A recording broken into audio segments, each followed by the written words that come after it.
accompagner pour qu'ils puissent réaliser cela. Donc, à ce stade, il n'est pas question, c'est vrai qu'il y a peut-être des réflexions individuelles.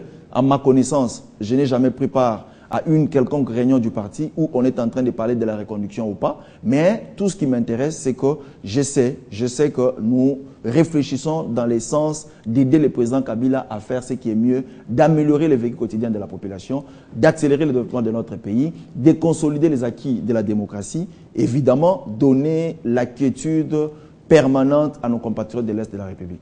Mais Monsieur Serge, il y a des observateurs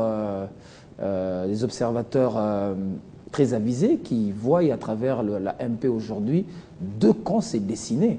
Il y a un camp qui soutient visiblement le président de la République, mais il y a un camp qui ne dit pas son nom, mais qui se prépare pour des échéances électorales, qui se prépare dans un repositionnement.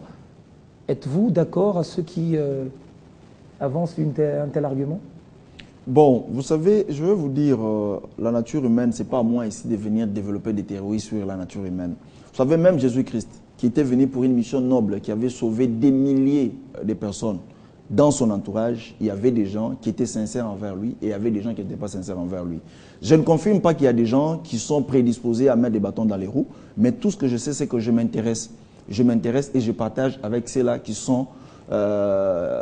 ont cette ultime mission d'accompagner le président Kabila à réaliser, c'est la mission pour laquelle il a été élu. Donc, s'il y a des gens qui ont des pensées négatives par rapport à la mission du président de la République, il n'y a que Dieu qui sait qui est qui, mais au moins le président Kabila sait qui est avec lui. Donc, nous, je vous répète encore, notre secrétaire général du PPRD, Évariste Bouchab, il a non seulement été fidèle et loyal auprès du président de la République, mais il nous a aussi transmis la fidélité et la loyauté au président de la République. Ce sont des engagements. Nous devons être sincères dans les engagements que nous avons pris.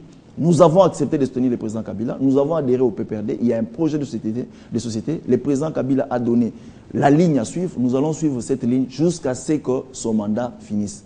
Jusqu'à présent, c'est ce qui est intéressant. Les restes là, je pense que ce sont des petits calculs mesquins.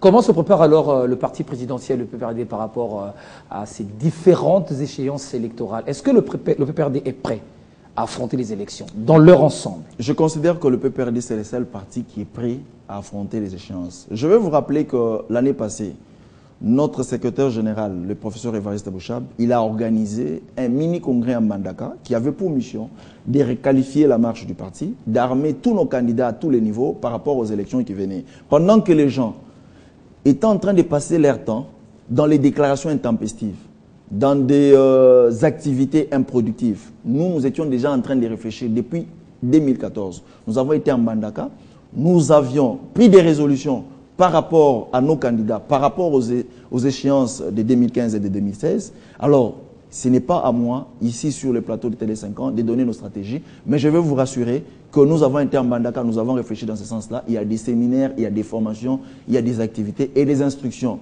Il y a des notes circulaires qui ont été signées par les camarades secrétaires généraux du PPRD, qui sont en train d'être, les notes qui sont en train d'être exécutées dans toutes les entités décentralisées du PPRD, c'est-à-dire à travers la République.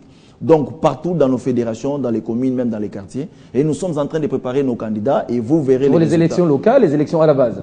Pour toutes les élections. Et vous verrez les résultats pendant les élections. Nous allons faire ce que nous avons toujours fait. C'est-à-dire que nous allons... Mais au même moment, l'opposition se bat pour que ces élections à la base n'aient pas lieu, qu'elles soient ajournées, pour qu'on organise d'abord les élections essentielles.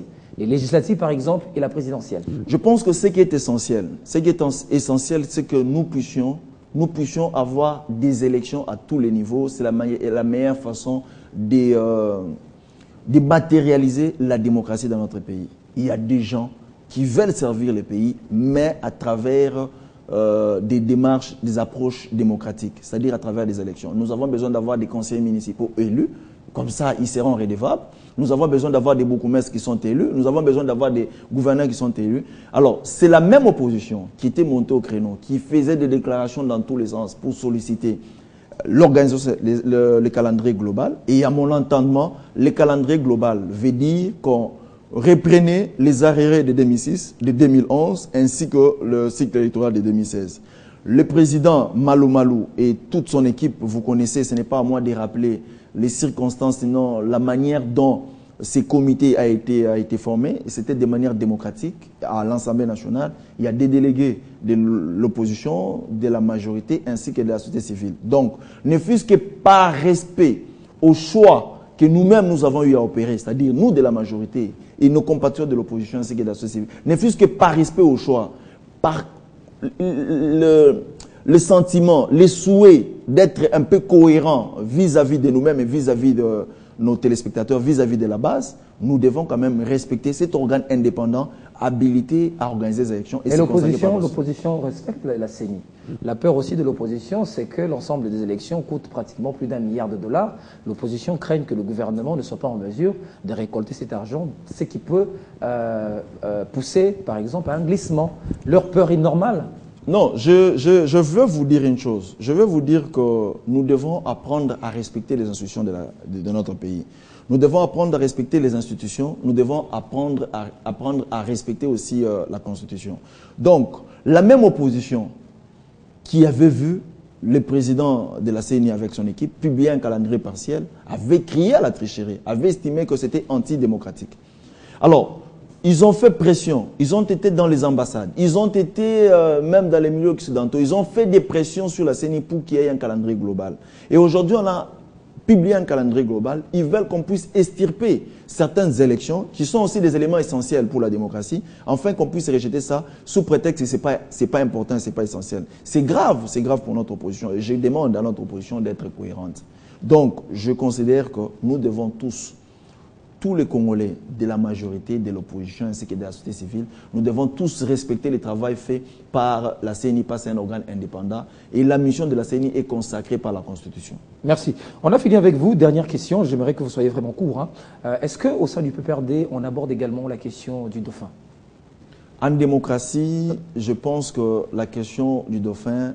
c'est une question essentielle, importante. Je pense que la question du dauphin, même si on l'abordait, ce n'est pas comme ça que je viendrai l'annoncer. Et je considère que maintenant, là, je vous ai répondu par rapport à cette question-là. Maintenant, là, le PPRD est préoccupé à accompagner le président Kabila dans l'accomplissement de son mandat. À bien faire le travail pour lequel il a eu la faveur du peuple congolais aux élections de 2011. Je pense que c'est l'essentiel. Par rapport aux réflexions, ça viendra plus tard. Et maintenant, commencer à réfléchir dans ce sens-là, c'est démotiver, décourager d'autres personnes. Et nous avons besoin de toutes les énergies pour que le président Kabila fasse un mandat fructueux et que ce soit un succès à la fin de son mandat. Donc, par rapport à cette question-là, au moment opportun, nous serons fixés. Merci. Serge Kadima, je rappelle que vous êtes cadre du parti présidentiel, le PPRD. Vous répondiez à quelques-unes de nos questions sur l'actualité. Merci d'avoir été de nôtres. C'est moi qui vous remercie. Merci à vous également de nous avoir suivis. Décryptage votre émission. Portez-vous bien, à très bientôt avec le même plaisir.